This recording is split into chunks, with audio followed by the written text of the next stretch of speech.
Algoritmy Google zrozumiteľne. Čo to je a na čo slúžia? Ahojte. Ak sa práve začínaš zaujímať o SEO, určite si už počul výraz algoritmy Google.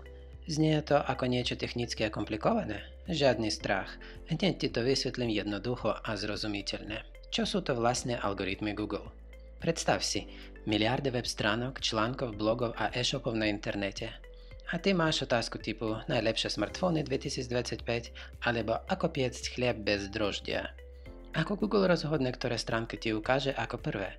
Presne tu vstupujú do hry algoritmy, špeciálne pravidlá a systémy, ktoré rozhodujú, ktoré stránky si zaslúžia prvé miesta vo výsledkoch vyhľadávania. Je to ako prísny, ale férový rozhodca, ktorý denne hodnotí kvalitu miliónov stránok.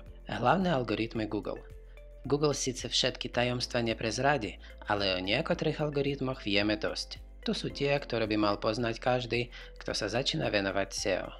Algoritm Panda, 2011 rok. Účel.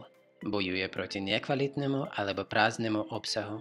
Ak je stránka plná duplikovaných textov, málo informačných článkov alebo textov bez reálneho obsahu, Panda takýto web potláči vo vyhľadávaní. Naopak, kvalitné a hodnotné texty dostanú bod naviac. Penguin, 2012. Účel. Sleduje spätné odkazy. V minulosti si stačilo kúpiť stovky odkazov a web raketovo vystrelil nahor. Google však rýchlo zistil, že je to neférové. Penguin začal trestať nepravé spamové odkazy. Odvtedy záleží na kvalite, nie kvantite odkazov. Hummingbird, 2013. Účel. Lepšie chápe význam vyhľadávacieho dopytu. Namiesto toho, aby Google hľadal len konkrétne slova, snaží sa pochopiť, čo vlastne človek chce. Napríklad, pri dopyte najlepšie miesto na dovolenku v októbri už neukáže len náhodné stránky s týmito slovami, ale konkrétne odporúčania a rebríčky. RankBrain, 2015. Účel. Používa umelú inteligenciu na pochopenie zámeru používateľa. Keď zadaš zvláštny alebo neúplný dopyt a Google ti aj tak nájde presne to, čo si chcel, to je práca RankBrainu. Pomáha mu lepšie interpretovať otázky a nájsť relevantný obsah. Mobile First Index, 2018. Účel. Najprv kontroluje mobilnú verziu stránky. Väčšina ľudí dnes hľadá cez telefón, preto Google najskôr skontroluje, ako tvoja stránka funguje na mobile a až potom na počítači. Ak sa na mobile načítava pomaly alebo sa ťažko ovláda, bude to problém. BERT, 2019. Účel. Lepšie chápe jazyk a kontext. BERT rozumie aj jemným rozdielom po význame slov. Vie, že bank pri rieke nemusí byť finančný ústav, ale napríklad breh. Vďaka tomu dokáže Google presnejšie zodpovedať aj komplikovanejšie otázky.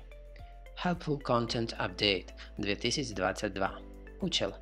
Uprednostňuje obsah vytvorený pre ľudí, nie pre vyhľadávače. Ak tvoja stránka vyzerá ako robotický výcud z kľúčových slov bez reálneho prínosu, nebude sa jej dariť. Naopak, články, ktoré naozaj pomáhajú, odpovedajú na otázku a sú písané ľudsky, budú získavať lepšie pozície.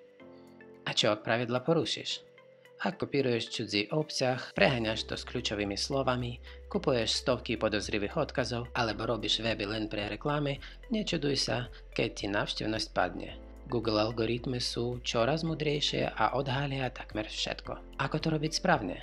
Tu je pár jednoduchých tipov. Najprv píš pre ľudí. Zrozumiteľne, úprimne, bez zbytočného balastu.